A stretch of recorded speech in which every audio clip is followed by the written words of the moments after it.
Alléluia. Merci Seigneur. Bonne année 2025. Bonne année 2025. Tous mes vœux, prospérité, bénédiction, santé, tout ce que le Seigneur a prévu pour vous. Donc, c'est sûr que Dieu est fidèle. Comme disait mon mari, il a été fidèle en 2024. Il va être fidèle en 2025. Il va être fidèle en 2026. Et puis, ça continue parce qu'on croit qu'on a un grand Dieu et que tout, vraiment tout est entre ses mains. Tout est entre ses mains. Donc, oui, nous n'avons rien à craindre. Nous ne sommes pas dans l'inquiétude parce que nous savons que Dieu pourvoit pour toutes choses. Nous savons que Dieu est au-dessus de toutes choses. Et on sait que notre vie est entre ses mains. Donc, si on sait que notre vie est entre ses mains, on ne va pas craindre. Et on a la foi pour 2025. Amen.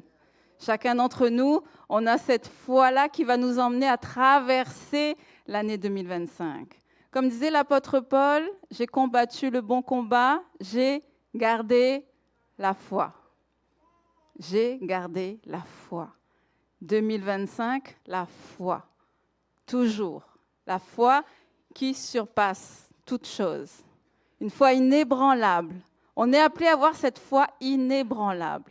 Pas une foi de surface. Pas juste une foi où, oui, je crois que dans les bons moments. Je vais croire aussi dans les moments difficiles. Je vais avancer aussi dans les moments difficiles. Et ce matin, j'ai cette lourde tâche, vraiment, d'emmener ce message, le premier message de l'année 2025. Je demandais au Seigneur, comme toujours, on demande au Seigneur, que veux-tu donner pour cette année ?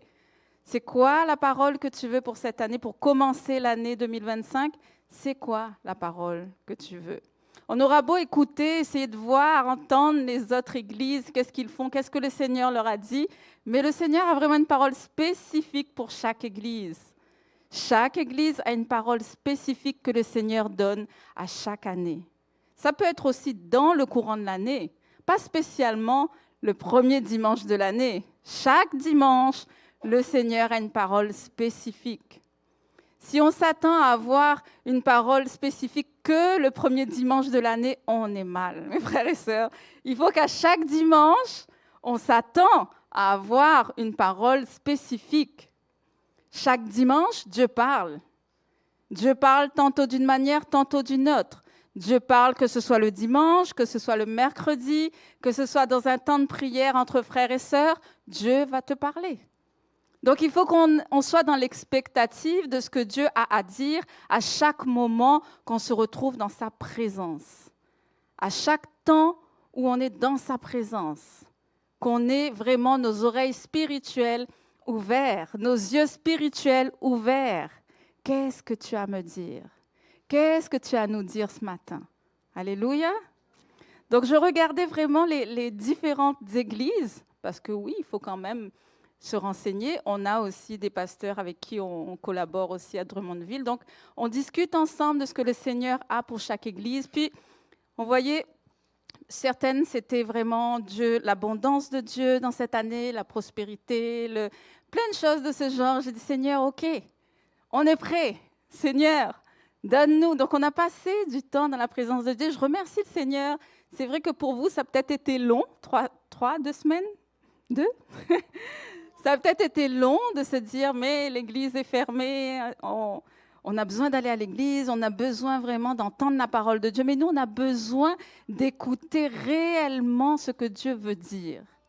Et ces temps-là, je remercie Seigneur, ça a été une grâce quand même, d'être sans aucun autre bruit, mais rester focalisé sur le Seigneur, focalisé de ce que lui veut, de ce que le Seigneur veut.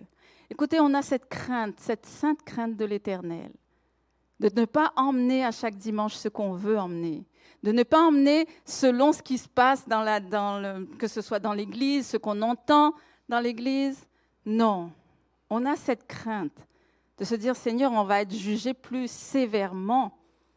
On va être jugé plus sévèrement. Donc ça nous dit, oh, Seigneur, alors on va emmener vraiment ta parole, ce que toi tu veux. Amen. Et quand on était dans notre temps de prière, qu'on demandait au Seigneur, le Seigneur disait, oui, les bénédictions sont là. Oui, 2025, vous l'avez entendu. Plusieurs d'entre vous, vous l'avez entendu, que cette année va être difficile, que cette année vraiment les ténèbres vont commencer à se lever encore plus, parce que ça a déjà commencé. Et je peux pas, c'est pas quelque chose de nouveau que je vous dis, parce que vous le voyez. Vous le voyez, vous le sentez par vous-même. Donc c'est ça que je disais, mais Seigneur, comment se préparer? Et justement, depuis l'année dernière, le Seigneur avait commencé par la foi, qui disait, il faut que mon peuple ait foi, une foi inébranlable. Donc Seigneur, ok, on va commencer vraiment pour attiser cette foi-là, pour que cette foi-là monte de plus en plus. Et Seigneur, on veut être avec toi quand cela va arriver. Puis au fur et à mesure, le Seigneur dit, mais mes promesses sont là. Toutes les promesses de Dieu sont là. Toutes les promesses de Dieu vont s'accomplir. Toutes les promesses. Ce qu'il dit, quand il dit, la chose arrive. Ça va arriver. Autant, oui, les ténèbres vont se lever de plus en plus, autant la gloire de Dieu va tomber ici. Sa gloire va se manifester. Et ça va être à travers chacun de nous, son Église. Son Église. Nous sommes dans les temps de la fin. Tout le monde le sait. On est dans les temps de la fin. Et comment, Seigneur, tu veux qu'on fasse? Qu'est-ce que tu veux qu'on mette en place? Quelles sont les stratégies que tu veux qu'on mette en place pour cette année 2025? On aura beau dire, on va faire telle chose. Je vais faire telle chose. Mais si on est connecté à Dieu et qu'on demande à Dieu, oui, mais toi, Seigneur. Parce que souvent, on va penser de ce que Dieu va pouvoir nous emmener, de ce que Dieu va pouvoir nous donner. 2025, Dieu va nous donner. 2025, Dieu va emmener la prospérité. 2025, le transfert des richesses, on a entendu ça aussi. 2025, je vais être béni. 2025, mais là, le Seigneur dit, mais toi, qu'est-ce que tu vas faire pour moi, pour me plaire? Et le Seigneur m'a emmené vraiment, je veux, cette année 2025, le vrai culte.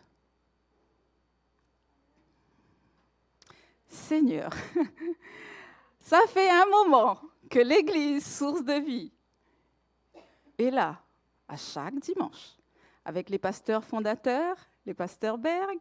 Nous avons continué l'œuvre et le Seigneur me dit, le vrai culte, on fait des cultes à tous les dimanches. On est là, on élève le nom de Jésus. On élève le nom de Jésus, on prie, on est là à adorer le Seigneur. Et le Seigneur me dit, je veux un vrai culte. Ok, Seigneur. Ok, Seigneur. Donc, je vais chercher dans ta parole de quoi tu parles. De quoi tu parles. On va aller dans Romains 12, 1 à 2. Romains 12, 1 à 2. Merci Seigneur pour ta parole. Merci Seigneur que tu me diriges ce matin, Seigneur. Je te remets ce temps, Seigneur. Je te remets cette prédication qui t'appartient, Seigneur.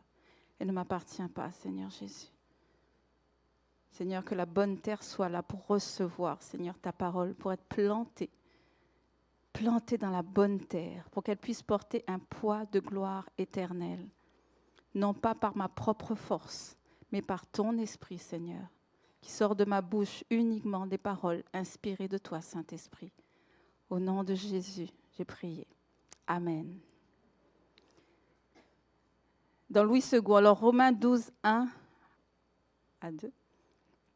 Je vous exhorte donc, frères, par les compassions de Dieu, à offrir vos corps comme un sacrifice vivant, saint, agréable à Dieu, ce qui sera de votre part un culte raisonnable. On va aller voir dans on va lire le verset 2. Il nous dit, ne vous conformez pas au siècle présent, mais soyez transformés par le renouvellement de l'intelligence, afin que vous discerniez quelle est la volonté de Dieu, ce qui est bon, agréable et parfait. Puis je suis allée dans la parole vivante. Frères et sœurs chrétiens, Dieu est plein de bonté pour nous, c'est ce que je disais. Dieu est plein de bonté. Dans l'année 2025, il va y avoir ça, oui, les bénédictions. Dieu est plein de bonté. Oui, nous allons être bénis. On l'a chanté tout à l'heure, au-delà de nos pensées, au-delà de ce que nous pouvons imaginer. Alors je vous demande ceci.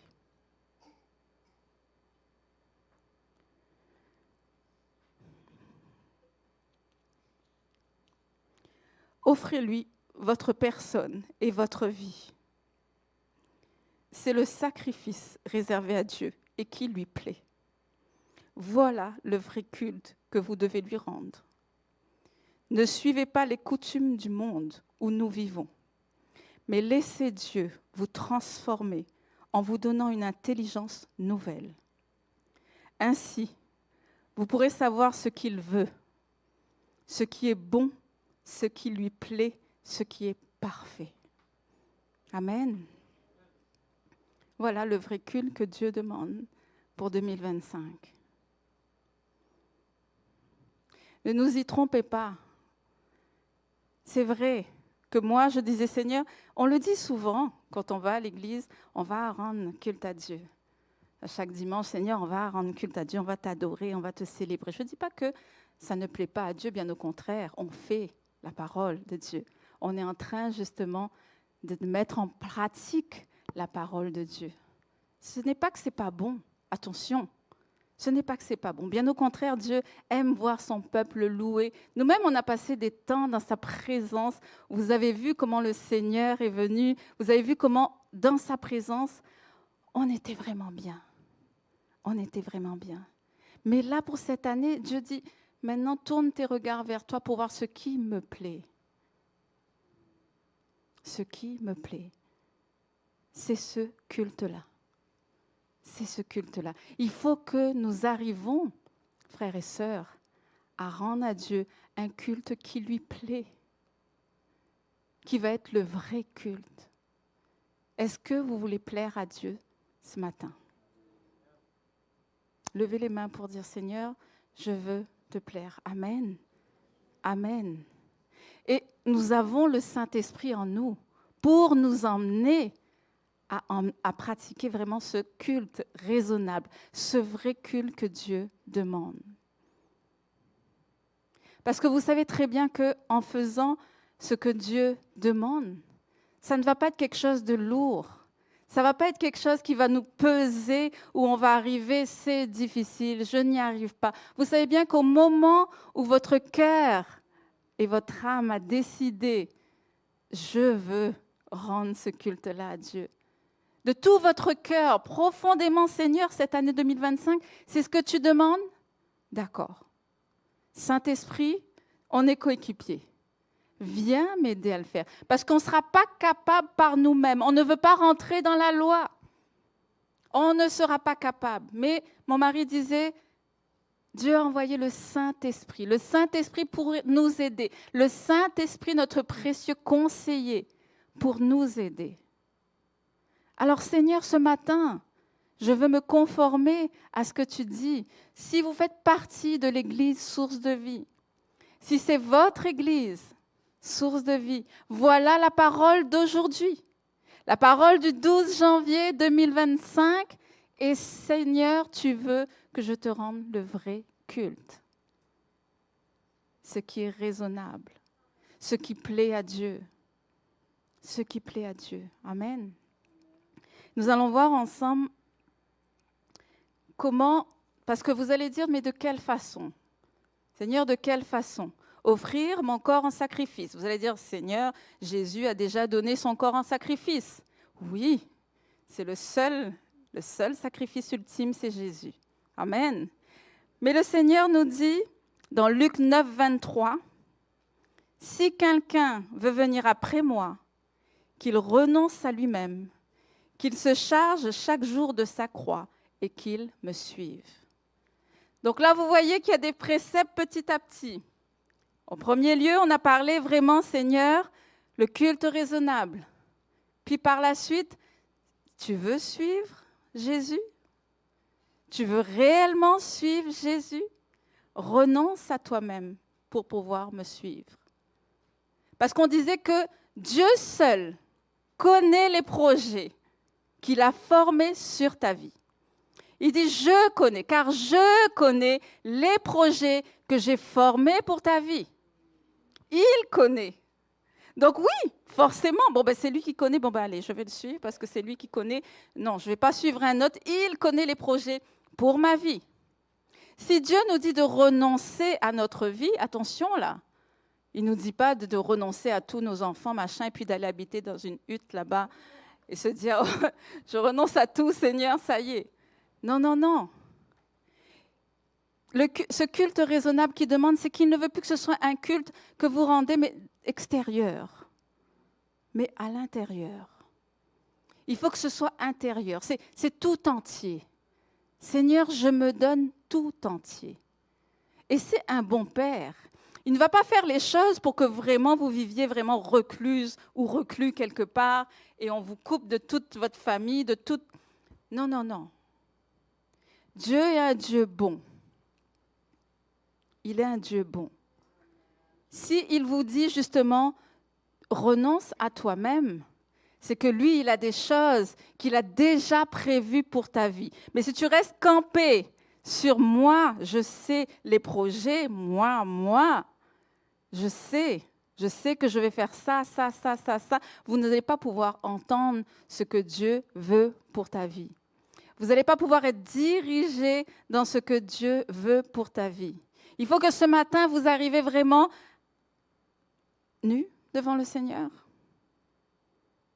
Me voici, Seigneur, me voici.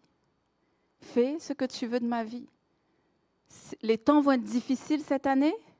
Ok, tu as des plans, des projets qui sont formés déjà sur ma vie, qui font faire en sorte que je vais passer au-dessus, que moi et ma famille, nous allons passer au-dessus.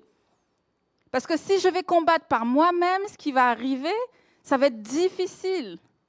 Et je vais peut-être même abandonner la foi à un moment donné.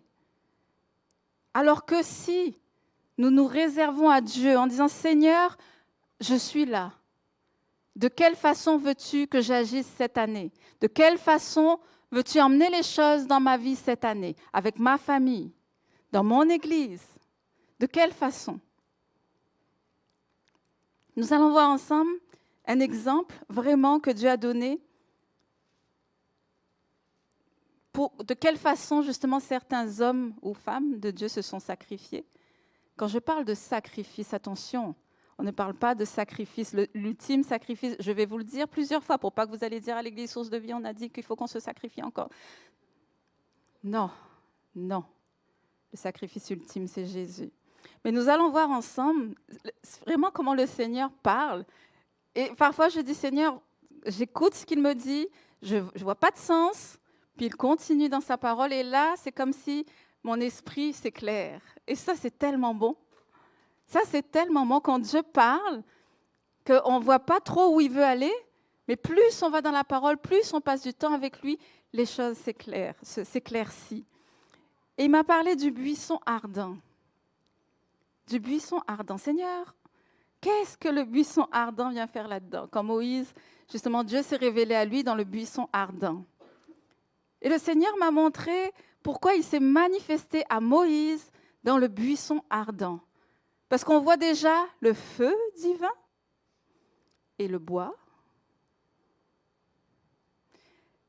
Vraiment, je dis, Seigneur, montre-moi plus. Moïse, à ce moment-là, Dieu lui a donné une mission. Une mission, bien sûr, qui n'est pas facile. Alors que Moïse était tranquille, en train de paître le troupeau, il était berger, il avait sa femme, il avait un petit travail tranquille. Mais Seigneur! Puis Dieu s'est révélé à lui. Allez, ça y est, tu vas aller délivrer mon peuple. Et c'est quelque chose. Combien ils étaient ce peuple-là? Je ne sais pas, 1 million. Moïse, une seule personne, qui était dans le fin fond là-bas, en train de paître le troupeau, un petit travail tranquille. Puis Dieu arrive dans un buisson ardent. Il y a le feu et le bois. Dieu parle de donner nos corps en sacrifice. Quand on voit dans l'Ancien Testament, le sacrifice, c'est vraiment les animaux qu'on brûle pour plaire à Dieu. Et dans ce contexte-là, quand je vois le buisson, je vois du bois, je vois le feu divin. Et le bois ne se consume pas. le bois ne se consume pas malgré le feu. Dieu montre à Moïse déjà le surnaturel de Dieu. Le surnaturel de Dieu dans ce qu'il s'en va faire. Dans la mission qu'il va accomplir, Dieu lui montre déjà le surnaturel. Ne crains pas. Il dit à Moïse, mais je serai avec toi. Même si Moïse dit, mais Seigneur, je ne sais pas parler, c'est compliqué.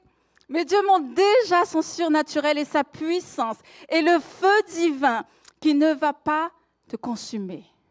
Malgré le feu que tu vas traverser, je serai avec toi. Il ne va pas te consumer. Le Seigneur a décidé de montrer à Moïse ce buisson ardent pour qu'il ait confiance en Dieu. Ce surnaturel qu'il voit, ce feu divin qu'il voit, il devance déjà en disant à Moïse, ne crains pas, ne crains pas. C'est vraiment le surnaturel de Dieu dans cette histoire. Et c'est ce qui va se passer pour cette année, que si nous donnons nos corps en sacrifice, quand le feu va tomber, il ne va pas nous consumer. Alléluia, alléluia. Le Seigneur nous dit vraiment dans sa parole, si tu traverses les eaux, c'est dans Ésaïe 43, si tu traverses les eaux, je serai avec toi. Et les fleuves, ils ne te submergeront pas. Si tu marches dans le feu, tu ne brûleras pas. Et la flamme ne t'embrasera pas. Waouh! Seigneur, si nous avons donné nos corps en sacrifice totalement, quand le feu divin, le feu va tomber, il ne te brûlera pas, il ne te consumera pas. Le Seigneur dit à Moïse, justement, quand il voit ce buisson, le Seigneur lui dit dans Exode, « Je suis le Dieu de ton père, le Dieu d'Abraham, le Dieu d'Isaac, le Dieu de Jacob.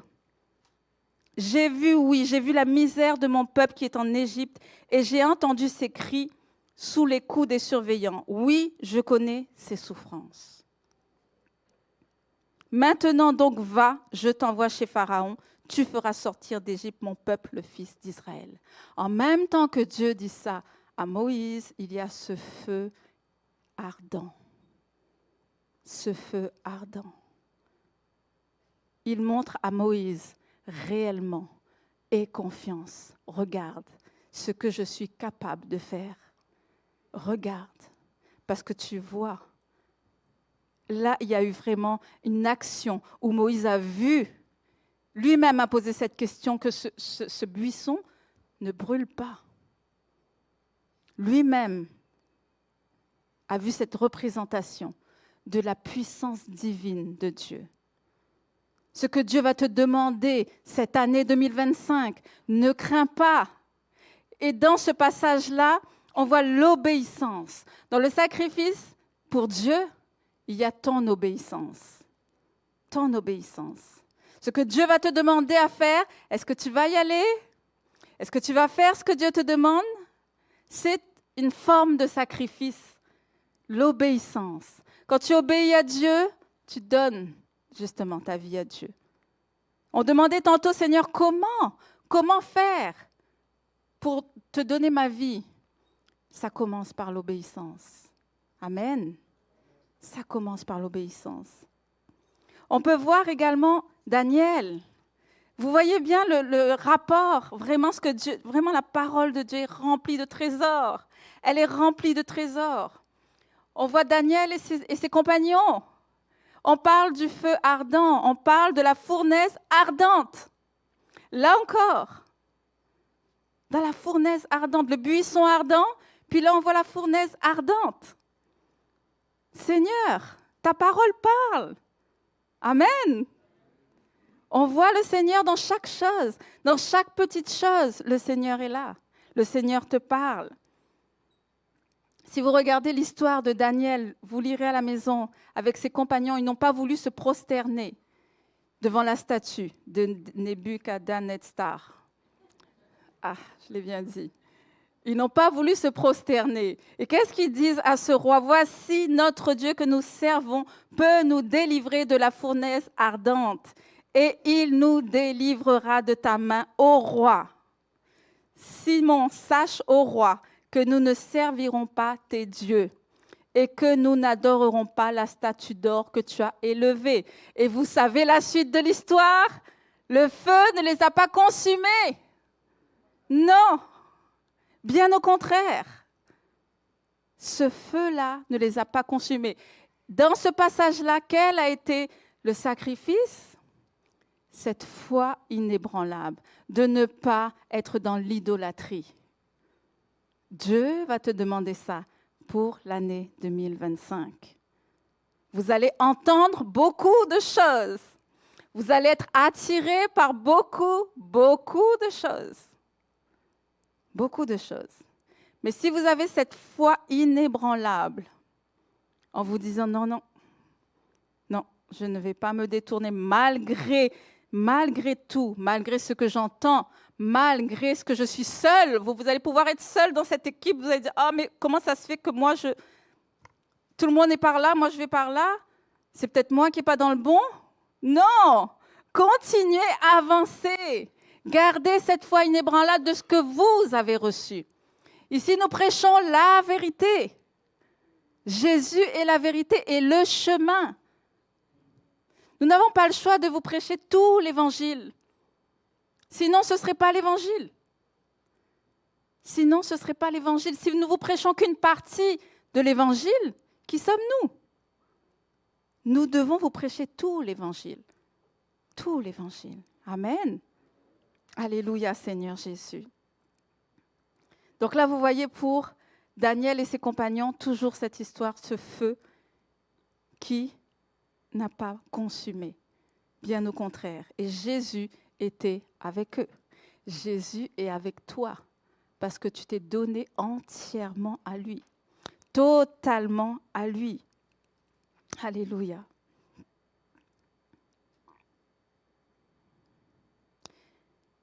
Dieu nous demande aussi de nous donner ce que nous avons. Je sais, vous allez pouvoir vous dire, ça y est, on parle de ça, l'argent, les finances, on repart là-dedans. Mais non, le Seigneur ne demande pas ça. Écoutez, on prêche tout l'évangile. Amen.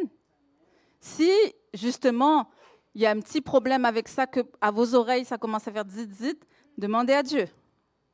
Demandez à Dieu. On voit vraiment cette femme, la veuve. Parfois, j'ai entendu une sœur, une fois, qui disait, mais pourquoi cette veuve-là est dans l'Évangile? Parce qu'elle nous met la pression. Elle nous met la pression. Seigneur, qu'est-ce qu'elle fait là? On va regarder ensemble dans Marc 12, 41 à 44. Seigneur, tu l'as mis là, tu sais pourquoi. Marc 12, 41 à 44. Jésus s'étant assis vis-à-vis du tronc, regardez comment la foule y mettait de l'argent. Plusieurs riches mettaient beaucoup. Il vint aussi une pauvre veuve. Elle y mit 2 petites pièces, faisant un quart de sou. Alors Jésus, ayant appelé ses disciples, leur dit, « Je vous le dis en vérité, cette pauvre veuve a donné plus qu'aucun de ceux qui ont mis dans le tronc. Car tous ont mis de leur superflu, mais elle a mis de son nécessaire tout ce qu'elle possédait, tout ce qu'elle avait pour vivre. » Oh là là. Vous comprenez pourquoi cette sœur-là m'a dit que qu'est-ce que cette veuve-là fait là? C'est vrai que quand je l'ai entendu dire ça, vous savez, les gens sont authentiques. Donc, quelque part, ce qu'elle dit, elle a dit ce qu'elle pensait. Parce pour elle, c'est une pression. Moi, je ne suis pas encore arrivée à ce stade-là de « oui, mais alors tu n'es pas encore arrivé, C'est tout. Reconnais juste que la parole le dit. La parole le dit. Et Saint-Esprit, tu vas m'aider. Saint-Esprit, emmène-moi à faire ce que la parole dit. Mais j'ai vraiment aimé sa simplicité et sa façon de le dire. Dieu vous connaît de toute façon. Il sait très bien ce que vous pensez à l'intérieur de vous. Même si votre bouche sort autre chose, il sait à l'intérieur de vous ce que vous pensez. Même si vous vous dites, ah oui, oui, c'est une bonne femme, moi aussi, moi aussi. Il sait à l'intérieur, si à l'intérieur, vous dites, Seigneur, comme si, non, c'est pas possible, moi, non, non, non, non. Il sait très bien. Mais c'est une aventure. Prenez ça comme une aventure avec le Seigneur. Ok, Seigneur, j'y suis pas encore, tu vas m'aider. Mais je sais que je suis plus la personne de l'année dernière. Aujourd'hui, 2025, je suis plus la même que 2024. Parce que Dieu nous transforme de gloire en gloire. Et c'est par sa grâce, tout est par sa grâce. Amen. Donc on continue à avancer en se disant, Seigneur, oui, j'ai entendu ta parole, je ne veux pas faire comme si je n'ai rien entendu, que ça passe là, ça ressort là. Non, non, je vais être cette bonne terre qui est plantée, tu plantes ta parole dans ma vie et je sais que ça va porter du fruit. Je sais que ça va porter du fruit. Alléluia, c'est une forme de sacrifice. Le Seigneur nous dit, renonce à toi-même, renonce à toi-même. Et suis-moi. Suis-moi. J'ai mieux pour toi. J'ai mieux pour toi. Je sais que c'est difficile à comprendre. Je sais parfois que c'est difficile de se dire, oh là là, tu as mieux, montre-moi, après je te suis. Montre-moi avant, après je te suis. Mais dans ce cas-là, est-ce que nous marchons par la foi? Est-ce que nous marchons par la foi? La foi, c'est vraiment marcher dans le vide. C'est difficile, c'est comme si là, je suis là, et puis je dis, oh, je vais y aller. Alors qu'il n'y a rien qui soutient là. Mais si Dieu me dit d'y aller, je vais y aller. Même si je sais que c'est profond, comme Pierre qui a marché sur l'eau, même si je sais que j'ai rien pour me tenir. Parce que je pourrais y aller si, admettons, Arlène était là, hop, je me tiens sur elle, l'autre est là, hop, je sais qu'il y a quelqu'un, mais là, il n'y aura personne. Dieu te demande de marcher par la foi. Marche par la foi. Le grand vide, là, ça appartient à Dieu. Ça appartient à Dieu. C'est quand tu vas faire un pas qu'il va soutenir ton pas. Tu fais un deuxième pas, hop, il va soutenir ton pas. Ne crois pas que Dieu te dit de marcher par la foi pour te laisser tomber dans un précipice total, et puis hop. Non. Non, non. Quand Dieu te dit de marcher par la foi, c'est parce qu'il sait que quand tu vas faire ton premier pas, il va t'accompagner. Il va t'accompagner. Alléluia. C'est comme j'avais déjà raconté ce rêve-là que j'avais fait avant qu'on quitte la Réunion. C'est que j'ai rêvé qu'on était dans un avion. C'était le moment où justement on se posait des questions. Est-ce qu'il faut y aller? Est-ce qu'il ne faut pas y aller? Est-ce qu'il faut y aller? Donc j'ai rêvé que j'étais dans un avion. Et puis tout le monde avait leur gilet de sauvetage? Parachute. Tout le monde avait leur parachute et puis tout le monde sautait, un après l'autre. Puis moi, je saute sans parachute. Dans mon rêve, je dis à tout le monde, moi, je saute sans parachute. Mais qu'est-ce qui m'anime? Qu'est-ce qui m'a animé dans ce rêve? Puis tout le monde saute, puis tout le monde me dit, mais non, Josie, non, tu ne devrais pas faire ça. Si. Et j'avais tellement une conviction. Écoutez, j'avais une conviction dans mon cœur que, oui, Seigneur, moi, je veux sauter sans parachute. Tu es mon parachute. Puis j'ai sauté. En plus, j'ai pris l'élan. Parce que j'étais au fond. J'étais au fond, puis là, je savais, Seigneur, puis je cours, puis je saute. Et là, dans ma chute, à un moment donné, tu le sens là. Tu le sens parce que tu dis, oula, Seigneur, c'est toi mon parachute, tu vas faire quelque chose. Je vois qu'il ne fait rien. Donc là, je crie à Dieu. Je crie pendant ma chute, je crie, Seigneur. Puis une main est venue me prendre et me déposer sur la terre ferme. Alléluia.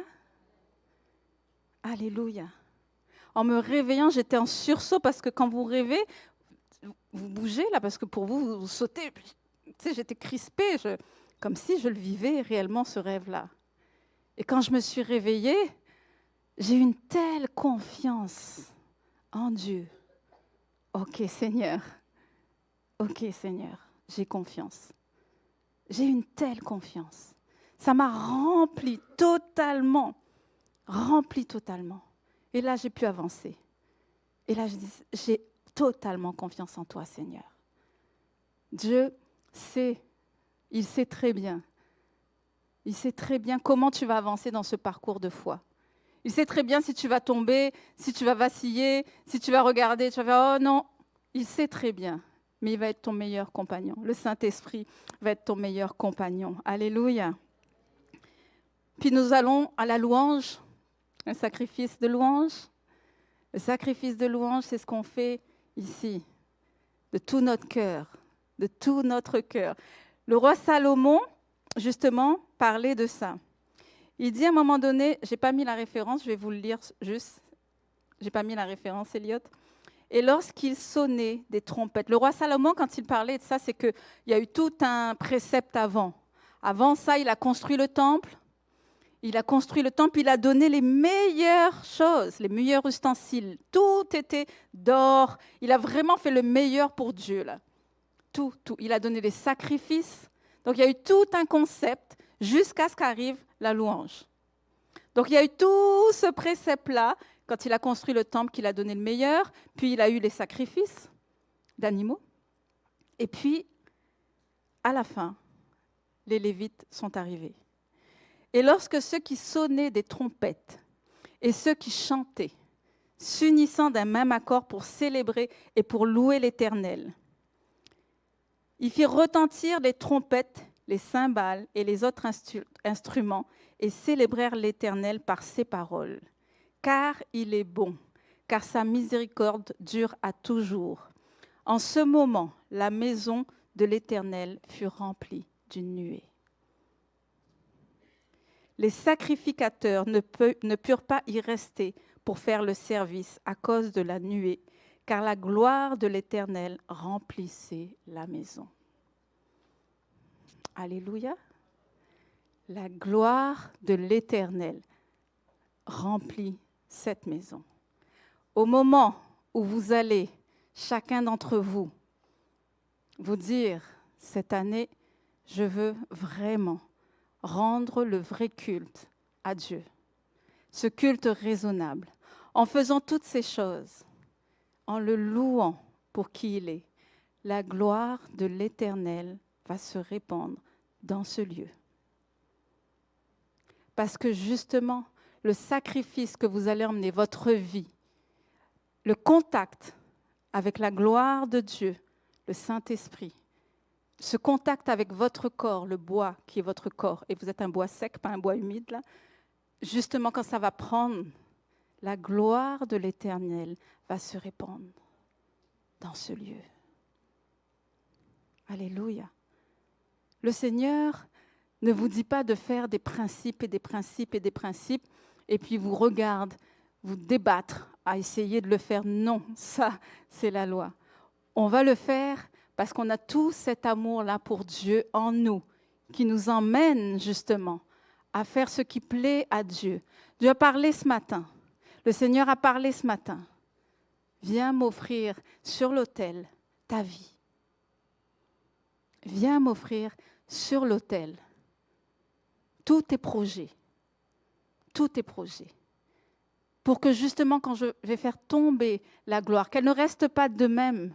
Le Saint-Esprit va voir justement toutes ces vies qu'on a données en sacrifice. Qu'on a dit, Seigneur, fais ce que tu veux de moi.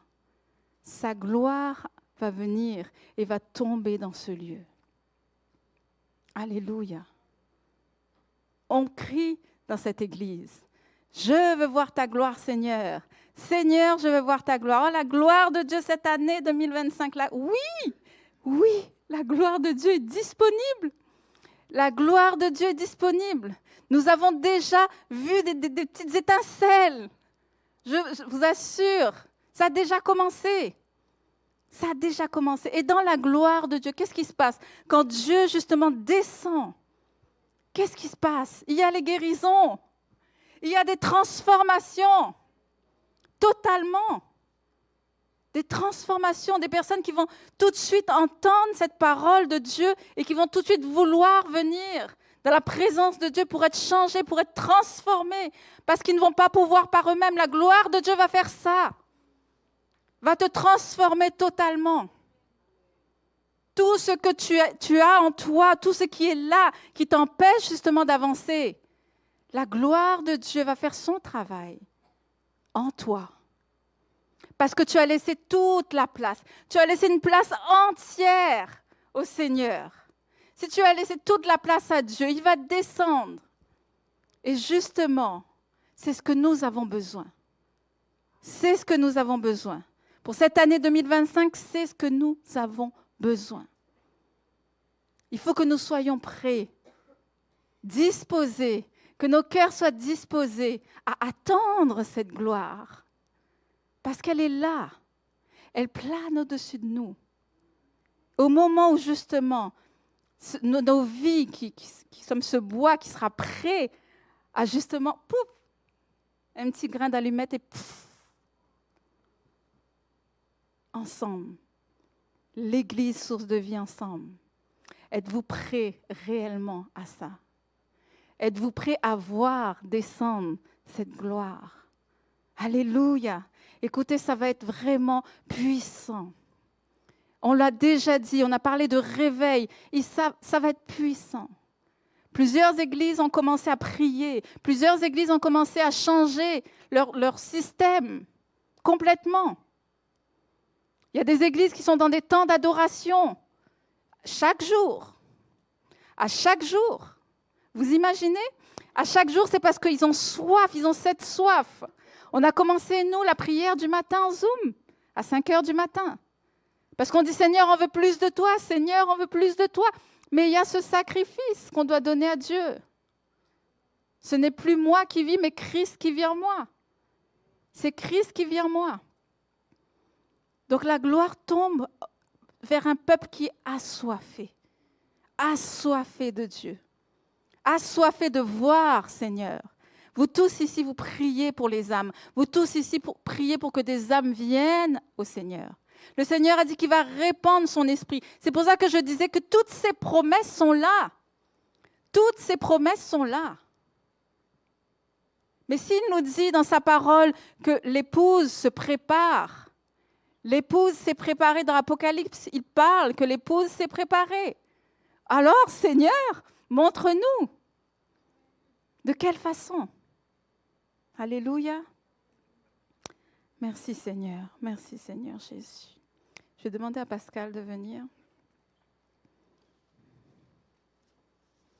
Alléluia Seigneur Jésus. Puis la dernière chose, ça va être la puissance de la repentance. La puissance de la repentance, qui va être un sacrifice, qui va être de bonne odeur pour Dieu. De très bonne odeur pour Dieu. Alléluia, Seigneur. Je vais vous demander de vous lever, parce qu'on va lire ensemble. Je vais lire la prière de Salomon, justement, pour ça. Ne traînons pas tous ces amertumes, toutes ces choses-là de 2024. Ne ramenez pas ça en 2025. Amen. Dites-vous, non, Seigneur, non. On a chanté, tu changes toutes choses. Tu changes toutes choses. Mais parfois, on se dit, tu vas changer les choses à l'extérieur de moi, là. Tout ce qui est à l'extérieur, là, j'attends, Seigneur, tu changes. Mais il veut te changer de l'intérieur. Il veut te changer de l'intérieur. Totalement. Entièrement. Et vous savez très bien qu'il y a une puissance là-dedans, dans la repentance. Alléluia. Alléluia, Seigneur Jésus. Dans Chroniques, alors Salomon prie, justement après qu'il y ait eu la louange, après qu'il y ait eu la construction, après qu'il y ait eu les sacrifices. Là, il prie pour le peuple. Il prie pour tout le peuple.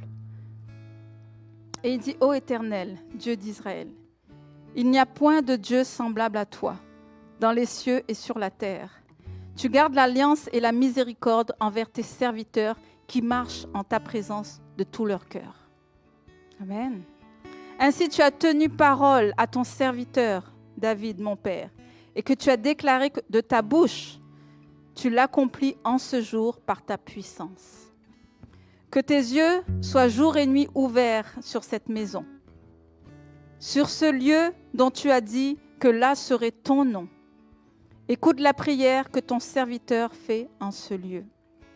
Daigne exaucer les supplications de ton serviteur et de ton peuple d'Israël. Lorsqu'ils prieront en ce lieu, exauce du lieu de ta demeure des cieux. Exauce et pardonne. Quand le ciel sera fermé et qu'il n'y aura point de pluie à cause de leurs péchés contre toi, s'ils prient dans ce lieu et rendent gloire à ton nom, et s'ils se détournent de leurs péchés parce que tu les auras châtiés, exauce les cieux, exauce-les des cieux et pardonne-leur. Pardonne à tes serviteurs, à qui tu enseigneras la bonne voie dans laquelle ils doivent marcher, et fais venir la pluie sur la terre que tu as donnée pour héritage à ton peuple.